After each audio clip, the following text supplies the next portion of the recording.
Hi, guys. Welcome to Mustangs on Air. We are here talking about college and everyday life.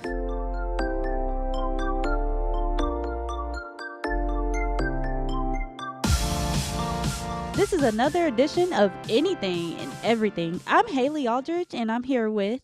Rodrigo Mireles. Cydney Menzik. Brendan Wynne. We are here to talk about all the things going on during Black History Month and everything on campus. I got to sit down with students who have been involved with some of the planning of Black History Month here at MSU. Hi, so I have here with me today Preston Busby. Hello, my name is Preston Busby. I am the Student Government Association Vice President, and currently I am working with the Black Leadership Initiative on campus. And thank you for coming in to speak with me for this segment. We are discussing some of the events on campus in celebration of Black History Month. Preston, can you tell me about some of the events you're involved in on campus? Okay, so in regards to Black History Month, one thing that I really want to make sure is that we got did our best to make sure the campus knows about the events.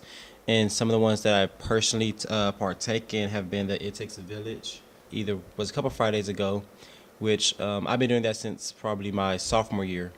And it's where we take local elementary school students, and we kind of show them around campus and kind of hopefully inspire them to go to college and further their education. Another part, as in the Black Leadership Initiative that I'm a part of, is playing the Black Excellence Gala. And this is actually the 4th annual one. It started my freshman year, so it's pretty cool being on the opposite side now and actually being a planner and making sure that the event goes well and that the intended vision is still upheld. How was the outcome of these events? Did a lot of people come?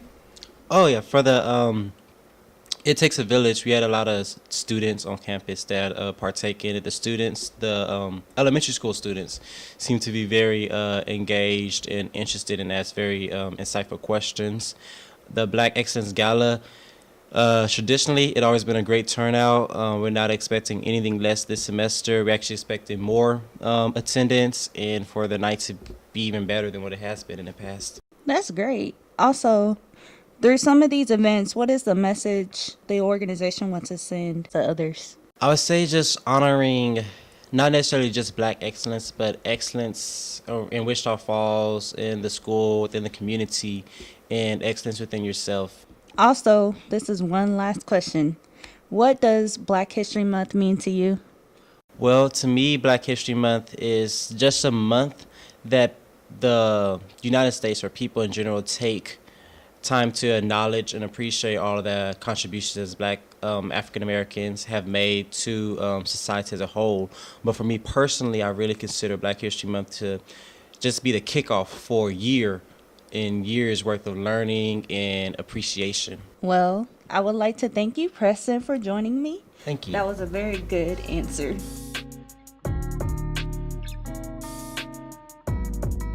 Some of the important things that they talked about was how people got involved, how each year that the gala is presented and there's like a committee for the gala, and that like people are learning and celebration of Black History Month. Hi, so I have here with me Carrie. Hi, I'm Carrie. I'm a part of the Black Excellence Gala Committee. Thank you for coming. And to speak with me for this segment, we are discussing some of the events on campus in celebration of Black History Month.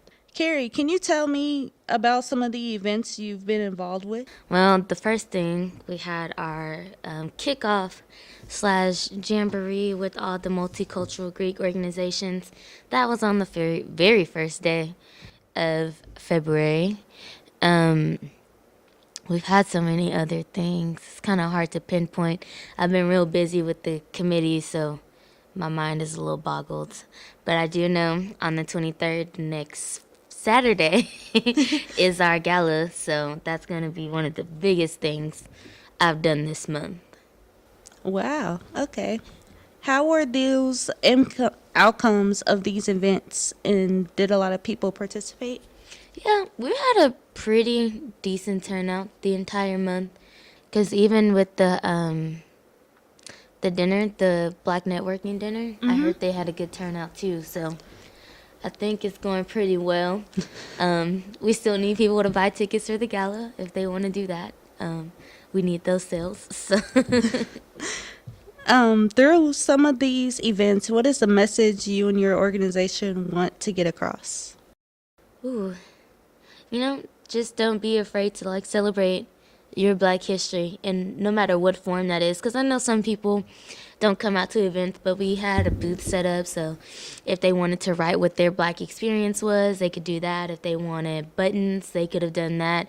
You don't have to like go to everything to still be proud of the people that came before you. What does Black History Month mean to you? Again, it's just like a celebration of the people who paved the way for me, because they went through a lot of things that I didn't necessarily have to experience, or I haven't experienced at this point in my life. So, it kind of makes you be thankful for those people to kind of smooth your journey a little bit, make it a little bit easier, even though it's not that easy. Well, I would like to thank you, Carrie, No problem. for joining me in this segment of, the celebration, Black History Month. Proud to the people. Thank you. Now onto our segment. I have some trivia for you guys. This segment is called How Woke Are You? Do you believe you're woke enough, Brendan?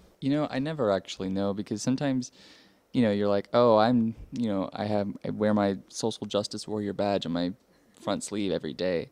But then, you take a look at yourself, and every day our culture changes and our society changes. And a lot of our culture becomes so entrenched in these habits or these customs that are actually really harmful to other communities that, if we're not a part of it, we don't see it.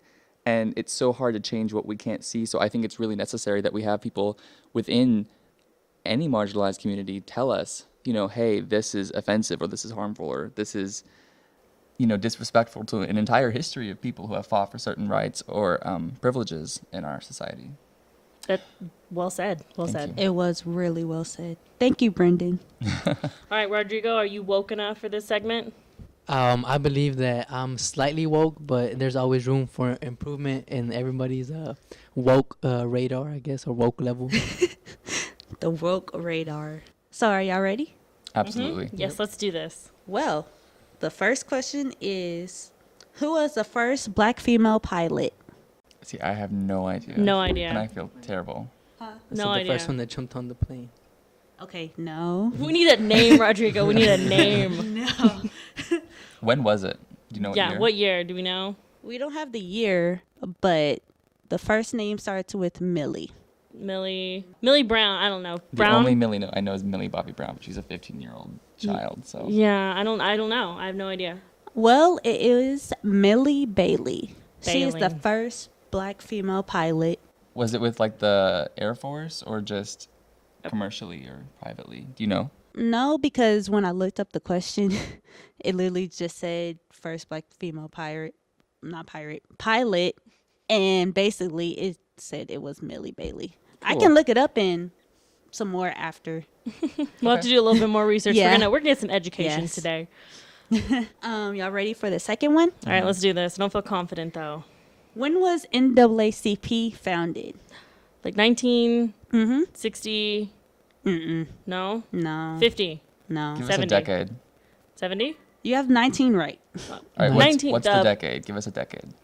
The decade. It's in the 1900s. 19. It's in the 1900s. 09. Well, what's the decade? Yes. He got it. Was it really 1909? 1909? Yes. Wow. Wow. Okay. That's honestly a lot. I would have thought it was Yeah, I would have thought it's a lot later. No, because NAACP at the school had their anniversary for 100 years, and it was from 1909. Oh, that's really cool. Oh my goodness. Yeah, I wasn't even close. I was like, is it the 60s? Is it the 70s? Is it the 50s? No. I honestly would have thought it was, it fell in line with the civil rights movement. That's what, yeah, I would have So thought that's the why 60s. I would have expected, the 60s and 70s. But that's really cool that even back in 1909, we had that. And what exactly does NCAAP stand for? The National Association for the Advancement of Colored People. Very cool. And y'all are ready for the third question? As we ever will be. We were ready, yes. An African-American musical form born out of the blues, ragtime, and marching bands originated in Louisiana during the during the turn of the 19th century. That's got to be jazz, right? Yes, you are right. Absolutely. That one, yeah, I think that one music is a little more, yeah, You got it. commonly known, Yeah, maybe. like Louisiana and jazz, like that's something special. If you guys have ever, I don't know, gone down to Bourbon Street or something Yes. down in It's- New Orleans, Well, it's kind of love magical Bourbon almost. it really yeah. is. It's insane, but it's probably one of the best experiences any human being could ever go through. Because you see everybody dancing like on pots pans. You see them on the street. They be singing on the sides besides selling you stuff. You know, it's fun in New Orleans. No, I agree, and especially down in Louisiana, they have what do they call funeral parades, where it's very different from anywhere else in the country. Where it's not like it is a solemn celebration, but it's filled with things like jazz, and they have trumpets and trombones, and it's a whole march with the casket down to the burial site, usually, and it really is a parade of the celebration of that person's life. And I believe it was African Americans who really started that tradition down in New Orleans. I could be wrong, but I really believe that it was that community who did that. And our last question: who invented peanut butter? George Washington Carver. Yes, you are right.